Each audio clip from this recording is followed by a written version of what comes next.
Hey you guys, it's Rebecca Overson here, and I wanted to go live because Amy just posted a really great question that I had a little brainstorm about, and I think it's a really important topic.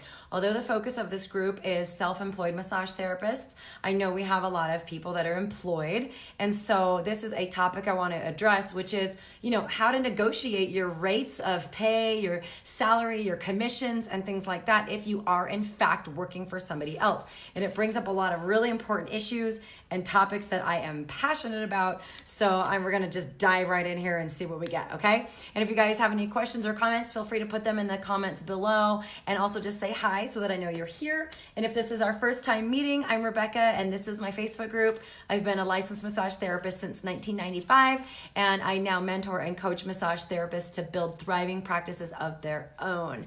And I love it. I'm here to elevate the industry. I'm here to talk about the things that are hard to talk about and just truly give you different ways of thinking about the issues that we face in this industry as massage therapists. All right, so happy to be here, and let's rock and roll, okay? So first thing that Amy says is, I've been offered a job working for a marriage and family therapist who wants to add massage to her practice. I'm super excited, as that is what I've had in mind since I first started massage school 2 years ago. Now, here's what I'm going to do as we go through this post. Amy, no, I'm not picking on you personally. I'm just using this as a starting point for conversation. And I'm always going to give my opinions, and I'm not going to step over anything. And those of you that have ever been around me or done coaching with me know that I'm super straightforward and blunt, and take it or leave it. All right. So first concern I have as the mama bear looking out for you guys is a marriage and family therapist wants to add massage to her practice. Does she know how to market massage? Because it's a very different service. It's a very different service. The second red flag I see is this is adding something new. This isn't like coming into an existing clientele. So this is a new venture for the marriage and family therapist. I have some concerns about that. Okay. But again, it could be awesome, could be fine, but those are some things I would invite you to consider. The next thing that Amy says is she offers me $20 hands-on an hour plus tips, which is actually more than I originally asked for. That's awesome. She says, however, I looked at her website pricing and now I feel a little differently. A standard 60-minute for members or clients of hers is $60. 90 minutes is $75. Then there's another membership for people who are not clients of hers but still want a massage membership. $60 is 60 minutes is $65, 90 minutes is $80. Then there's a non-membership option. 60 minutes is $70, 90 minutes is $85. Hot Stones is an additional $10. Hold on, you guys. I gotta always remember to put my phone on Do Not Disturb. Okay, there we go. So, okay. Big red flags I see is there's way too many pricing options going on here. And one thing I know is an absolute truth in any industry or in any business is confused prospects don't buy. They may want what you offer, but if you give them way too many options, often their little circuits in their brain will go, I don't understand, and then therefore just no, because I'm confused. Okay?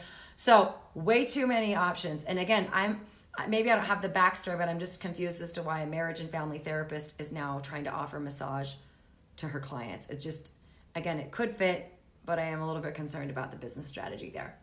But Amy says, I'm a little bit concerned about, she says, I feel differently now that I look at her website pricing. So I'm curious, Amy, why do you feel differently? Do you feel like because of what she's charging, you should be making more? And here's what you guys need to understand about being an employee. It's not your business what the employer charges. It's literally none of your business. You have no idea what their overhead is, what their risk is, what their desired profit margin is, what their liability is, what the amount of time is going to be involved in supporting you and building this practice for you. So it's literally none of your business what your employer charges, and what you are paid is really not your business either, in terms of it's not your job to set your own rate. Your employer should know how much they're able to pay you and willing to pay you based on their liability and expenses and costs of the service provided.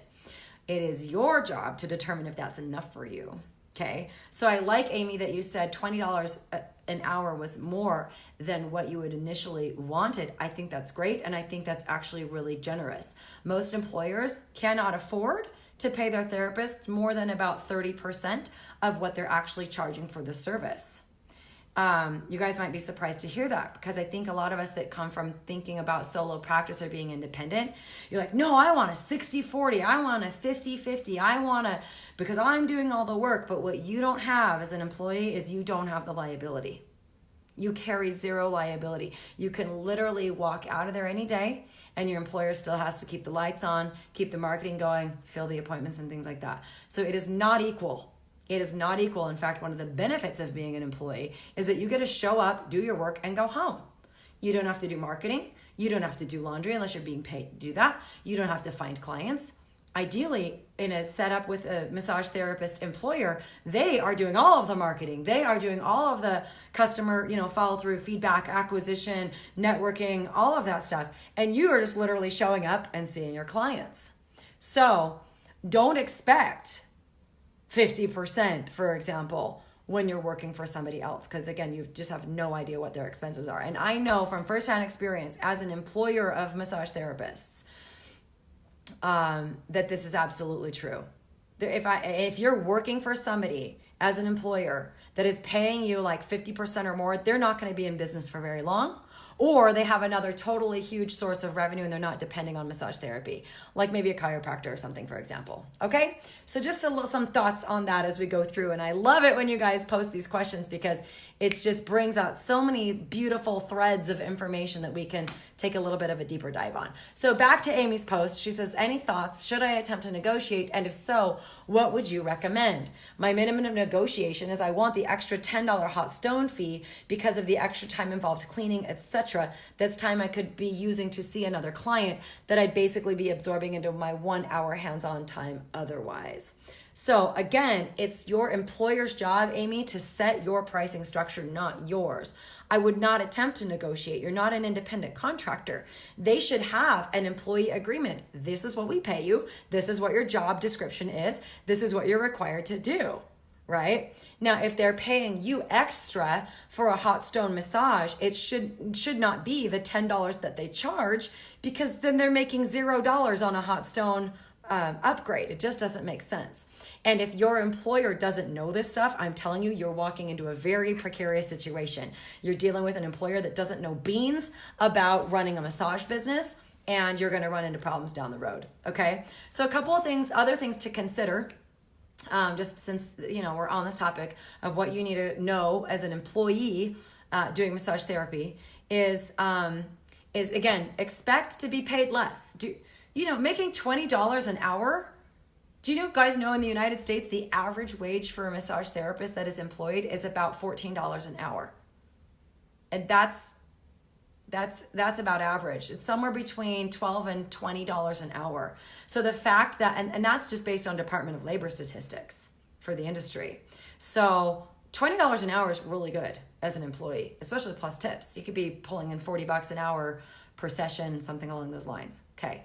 Second thing, again, to remember, which we brought up, is that they are responsible for setting the rates, and they are responsible for setting the commission and how you're paid. And if you do not have this outlined in a contract, then you should run. You need to have a very specific job description, policies and procedures, and an employment contract that outlines all of this. And if you don't have it, do not work for this person, because they don't know what they're doing. How you decide if this is enough money is by you getting really clear about what you need to earn. Only you know what you need to make and what you want to make based on your personal income goals, your family situation, your relationship or marital status, your obligations, your debts. And you need to do the math to figure out, gosh, if this person is potentially going to be booking me with 20 appointments a week, is $20 an hour without tips acceptable for me? That's for you to decide, is what they're offering, does that work for you and what your needs are? And only you can decide that, because that's personal. As an employee of as an employee, your employer, generally speaking, is responsible for all the marketing and filling of your schedule and all of the admin stuff, not you. Now, you can expect and ask for a higher rate if you're doing all that stuff. But at least here in the United States, you need to there's a thing called compensable time, which is if you are doing things that you could expect to be paid for, you should be paid for those things. This is where it gets tricky with massage therapists, because usually you're paid a commission for the service. You're not paid by the hour. You're literally just paid a flat rate for the service that you provide.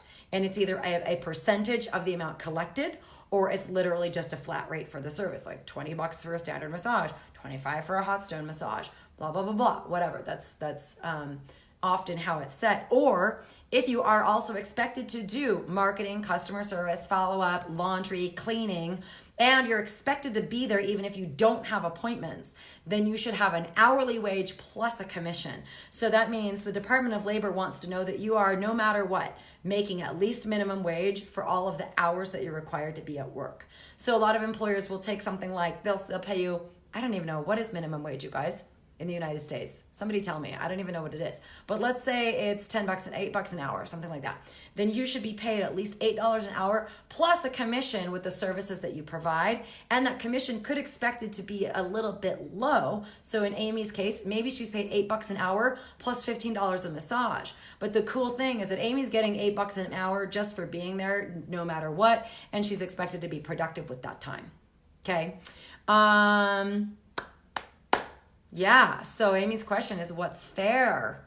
So again, only you can determine, sorry, paper just fell off my wall.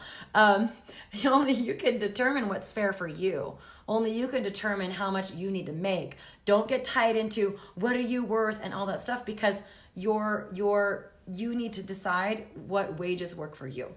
Okay. And then whatever your employer offers, you need to determine if that's going to work for you. But you really can't decide what's fair, because you're not the owner and you're not running the business and you're not setting the rates. You're not dealing with the liability. You're not dealing with the marketing. You're not dealing with the reputation. You literally get to show up, put on your scrubs or your apron or whatever, look at your book, do your massages, and go home. Okay, so I hope that helps. Let me know if you have any questions, yeah buts, what ifs, any ahas, takeaways, any of that. I'd love to hear from you. Just put that in the comments below. And I hope you guys are having an awesome, awesome day. And if there's anything else you want me to address in my next Facebook Live, feel free to put that in the comments as well. All right, you guys, have a great day. We'll talk to you soon. Bye.